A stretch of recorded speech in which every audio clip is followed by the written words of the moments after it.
How can I marry a lady that is angry with the pastor? It's angry with the pastor. Don't you know trouble is coming? That means trouble is coming. How can I marry a guy that's angry with the pastor? That means trouble is coming.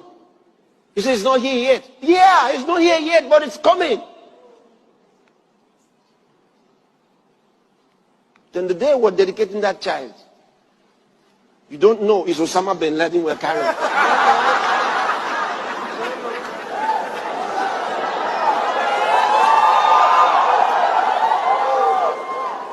No, look at these young guys who have killed their parents.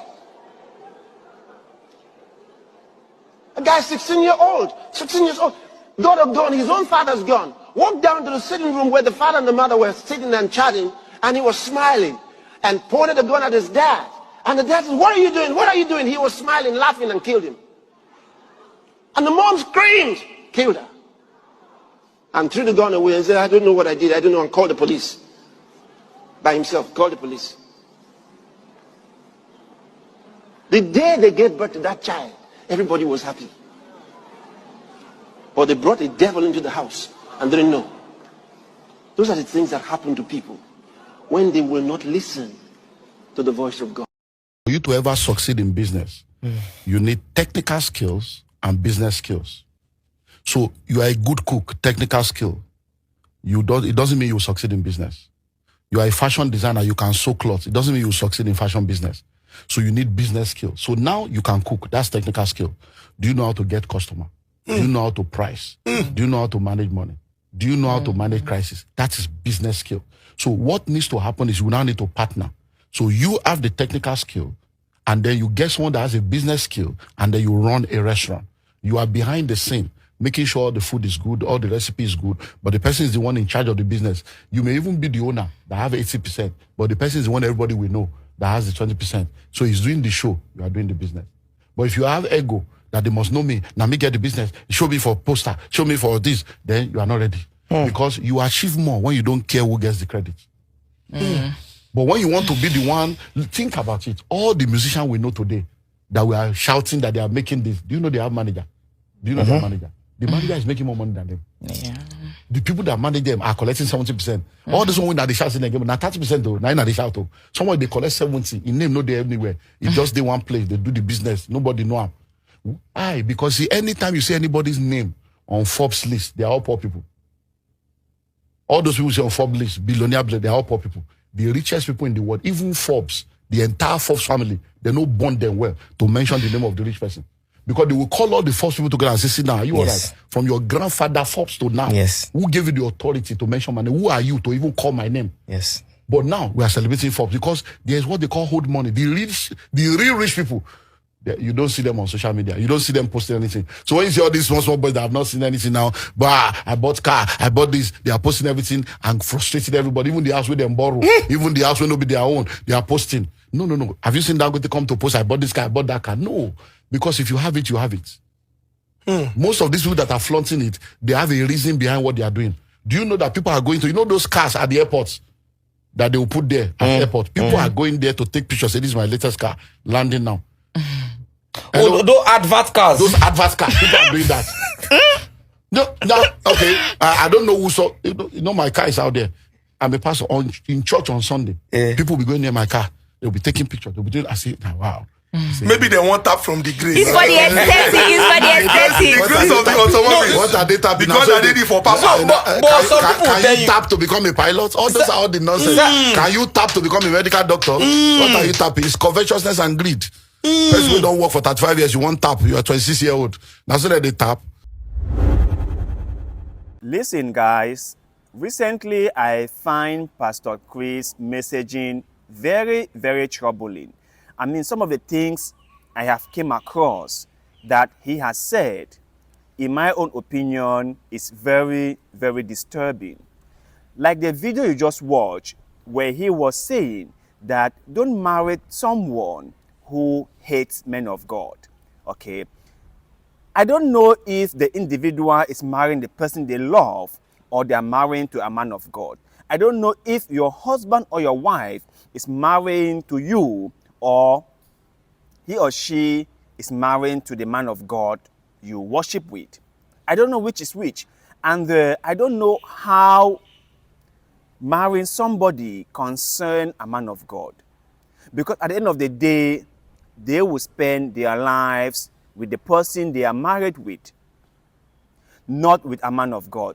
So I don't see how whether they like the man of God or hate the man of God has anything to do in this situation. I really don't see it. But maybe I am too naive not to see it. You know, it was the same Pastor Chris who said that people should avoid talking against men of God. People should not criticize men of God. And if you are in an environment where people criticize men of God, the best thing you can do is to remove yourself from that environment. That was what he said. So no matter what a man of God does, no one should call them out on it. No matter what they do or they say, we should all just keep quiet and let it be. Because at the end of the day, judgment is between them and the Lord. So if they do something wrong, don't say anything. If they convince people to give their money to them or in the name of prosperity gospel, and those people don't benefit anything from it, we shouldn't say anything. We should just let it be. If the men of God are living luxuriously at the expense of gullible people or ignorant people, we will have platforms that we can talk about it. We shouldn't say anything. Or anyone who has a voice that could advocate for those ignorant or less privileged people shouldn't say a thing, because God has anointed men of God. You see the kind of society we are building? So Pastor Chris, in other words, is saying that don't criticize anything people do or a man of God do. So if we don't criticize, how can we fix the things that are broken? If we cannot say that this thing this person is doing is not correct or it's not fair, how can we fix our broken system? How can we? And the reason why he is saying all that is not because he thinks it's the right thing to do. No. I don't think so. The reason he is saying all that is because he is a man of God. And he knows deep down within him that the things he and his friends have been saying has all been a fraud. They've all lied their way through, and they've all gathered so much wealth for themselves.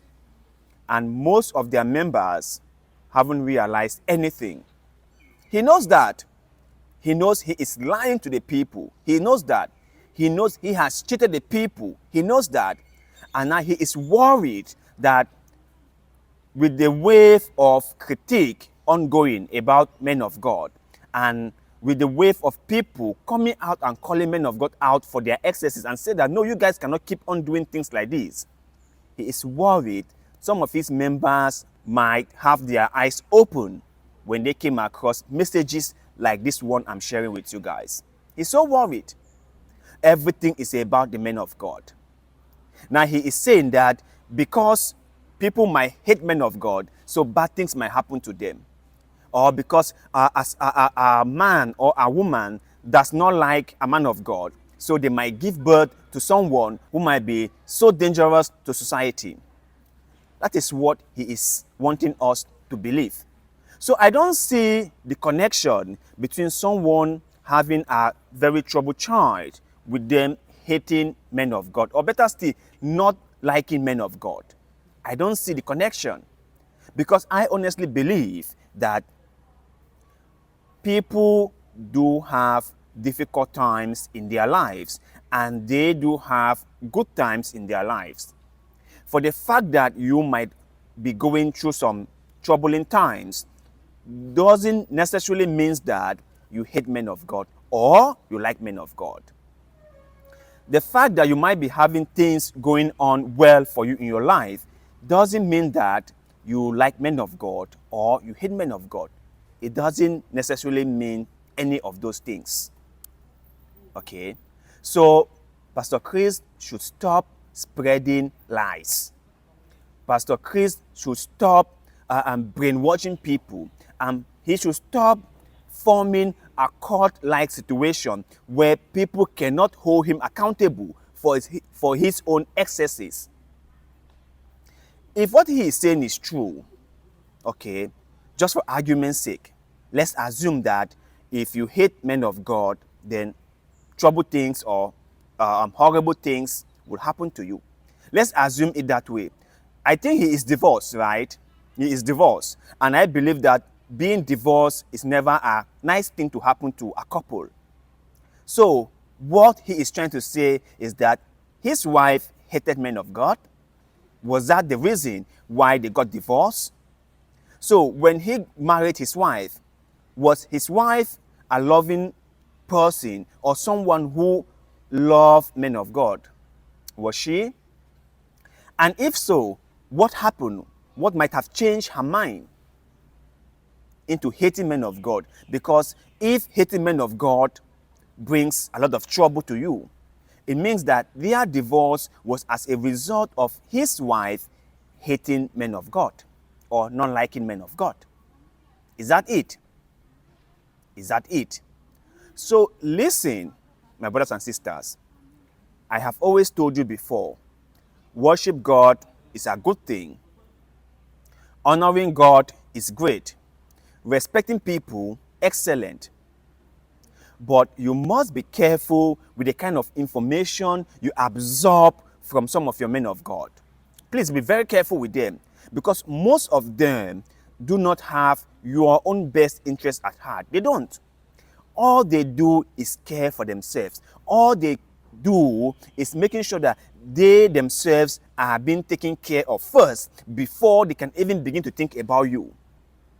The reason you see them on the pulpit talking whatever they're talking about is not because somehow they think that your interests should come first. No. Not it.